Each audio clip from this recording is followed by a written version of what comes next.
Hey everyone, welcome to the group chat. My name's Nick Cavanis, and I have a special guest with me, Gabriella Davalos, a youth specialist from the Promise Rose.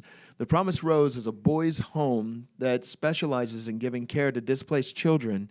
And you were telling me that this holiday season, people can sign up to be in your mentoring program. Mm-hmm. Can you tell me specifically about the mentoring program and how I can get connected with the Promise Rose? Of course. Promise Rose is desperately seeking mentors to build loving and caring bonds with our boys. And this program is about taking one of our boys home for a couple of hours on Thanksgiving or Christmas Day to give them the loving experience that a family usually gives out on those special holidays. Should I have some gifts for the kids? What should I do? Like, if I sign up for the mentoring program, what does that look like? Well, I've signed up, and I'm actually taking two of our boys home, and we've planned out games for Thanksgiving, just laughter, fun, showing them the loving experience that any child would want, that any parent would want for their child. So we're giving them these very real life normalcy families, homes, to give them the loving experience that they should get on special holidays like this. Right on. So really, these kids just want to know that somebody cares about them. Of course. Wow. So you said that I needed to be 21 years or older, pass a background check. If I want to get connected, I can just go to the website, correct, that we're going to put here in the comments on this video, and then we can then move forward with the mentoring program. The holiday seasons are really tough for boys and girls who are displaced. We can make a difference by allowing them to be a part of our family experience, not just as an add-on, but as someone we care about and someone we love. Thank you so much, Gabriella. And now what you've all been waiting for, let's get into the upside of Kanye West. I'm here with Andrew Hyde and Elisa Groves, and we're talking about overcoming prejudice and prejudgment so that we can benefit from the relationships that God has put in our lives. Pastor John unpacked the Hollywood story, The Upside, where two characters, Philip, a quadriplegic billionaire, and Dell, a parolee recently released from prison, and their story of overcoming prejudice and odds that would keep them separated so that they could benefit from a mutual relationship. Sometimes we reject the help that we need based on our prejudgment of the package that it's coming in. And so our conversation today is going to be centered around how to overcome that. We see this huge icon, Kanye West, who is facing so much judgment because of a decision he's made to follow Jesus. If we live in fear of interacting with people, then we actually miss the benefit and the life change that we can be and how much it impacts our life. In the movie The Upside, Dell initiates a conversation with Philip and his assistant, and you can tell he expected to be immediately rejected.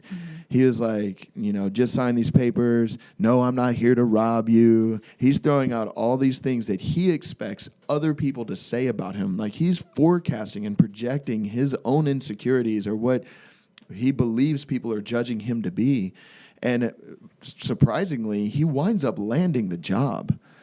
Sometimes what we expect to happen is totally different. Now, this isn't the case for Kanye West. Dude's getting judged. Like, people, he's been in the limelight for a long time, right? I mean, he should be accustomed or maybe experienced that quite a bit throughout his life of fame and celebrity. But it seems like he's catching a lot of pushback from the faith community. Have you seen that in the news lately? I have seen it a whole lot from people that I probably wouldn't expect it from, because you think of what Jesus' character is like and how we're supposed to portray that, and sometimes it doesn't really seem like they're doing so. Do you feel like he's kind of stuck in a gap, like between the world culture and Christianity? Yeah, he's always been known in that world culture, and that's what he's known for in the community. And so he's trying to change to where he's, coming to know Jesus and to share his faith. and he's stuck between people wanting to pull him back. Well, you can never change, and then people being like, you can change because Jesus has the power to change you. And so he's stuck between those poles, and he's trying to fight for what Jesus had already done for him. I love that the dude has so much confidence to stand up in the face of all of it.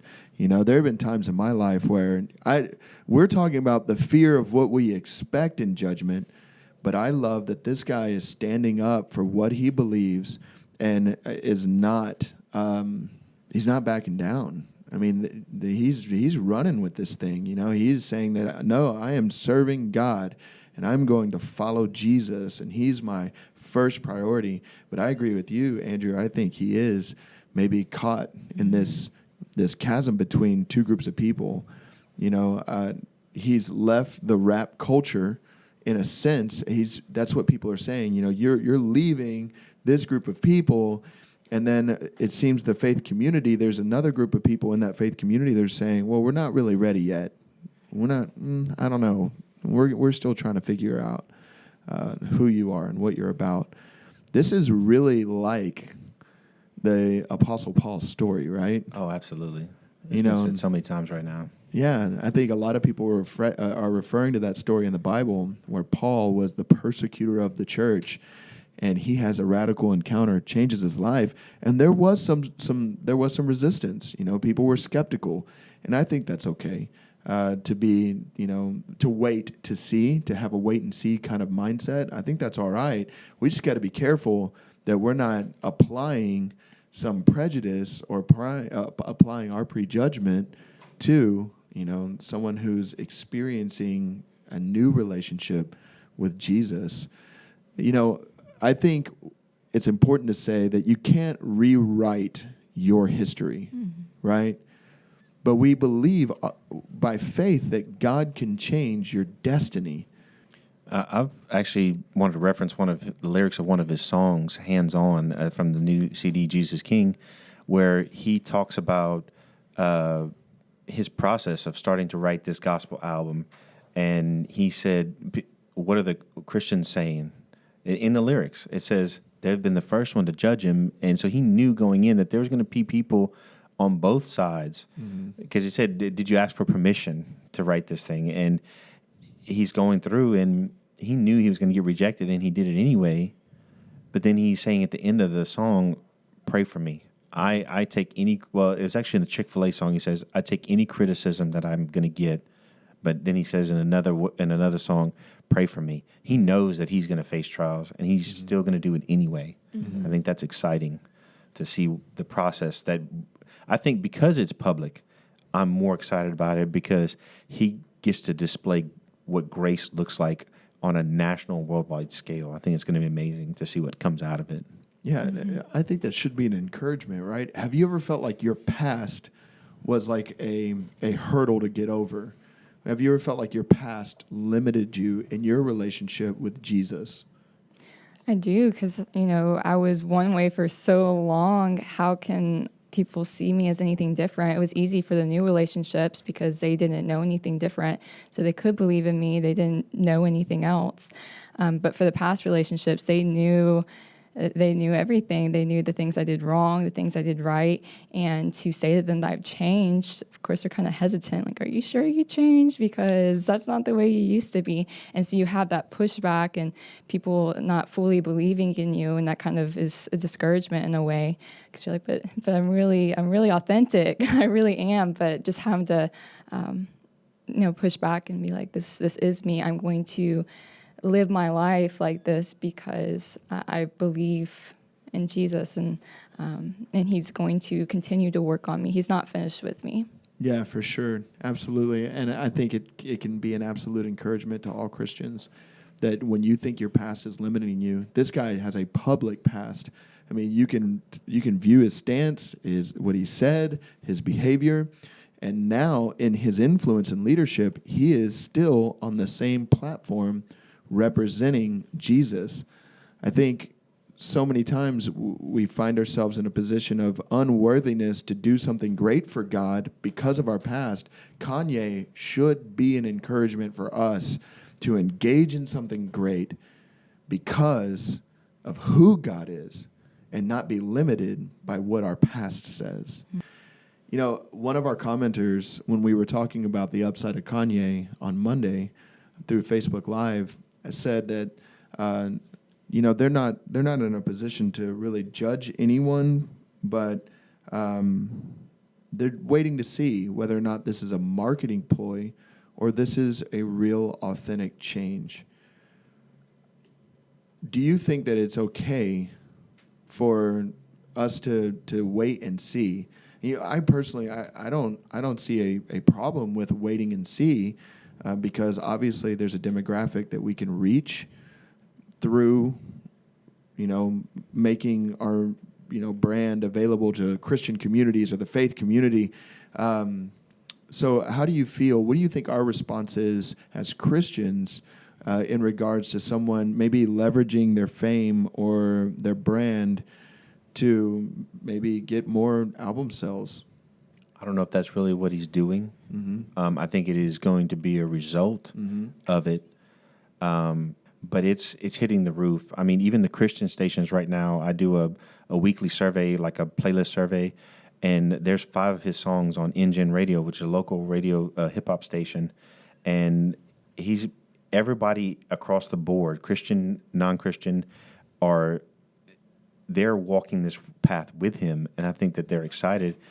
And what I like to see is that he's doing a free concert, so he's not making money off of this concert. He's going all across the United States, and there's an altar call at a place in Baton Rouge where he did one of these Sunday service experiences, and 1,000 people raised their hand for salvation. Wow. 1,000. Wow. Oh. So Where's this happening anywhere else right now in the United States? yeah, 1,000 people choosing to follow Jesus. That's massive. And connected with a local church that's going to bring them in and disciple them. Yeah, yeah. That's the goal. I think Paul said it best. He said, I don't care if somebody's preaching for their own vanity or for their own personal promotion. Of course, I'm paraphrasing, but he says the gospel's still going out. Mm-hmm. You know, this is a time where we have this influential leader that is communicating on a massive platform. So did you guys get to see the Lakewood? I saw the concert? replay of it. He didn't come out for the first 30 minutes to an hour. Yeah. And when he did, he was in the background. Yeah. I mean, it was not the Kanye West show. It was the Sunday service experience, and they started with a spoken word from someone else, not Kanye. And they declared Jesus as Lord, and there was just, the man was preaching in a spoken word format. Yeah. But God was glorified, you know, through discernment, whatever you want to call it. I knew that God was being glorified and there wasn't another agenda. Mm-hmm. So I was excited about that.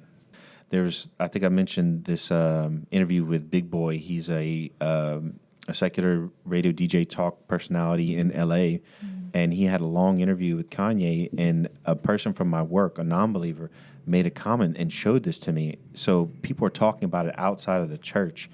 And, at college, what are you experiencing conversations because of this? Are you hearing people talk about the buzz, Kanye West, what he's doing? What are you hearing?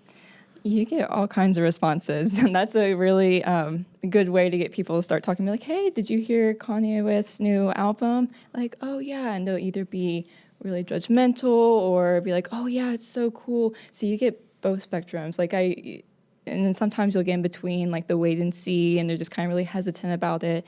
So it just kind of depends on the person, but it's really interesting because people that that don't believe in Jesus at all know what's going on.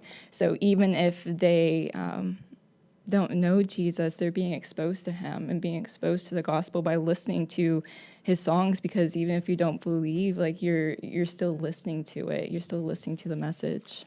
I think we have really exposed prejudice in our life and the danger that it can be in relationship, and how prejudice could actually limit what God is doing in a generation. It's so crazy how much God can do through a relationship when we tear down those fears and that prejudgment and experience what God has for our lives and for the lives of others around us. And thanks so much, guys, for taking some time out today.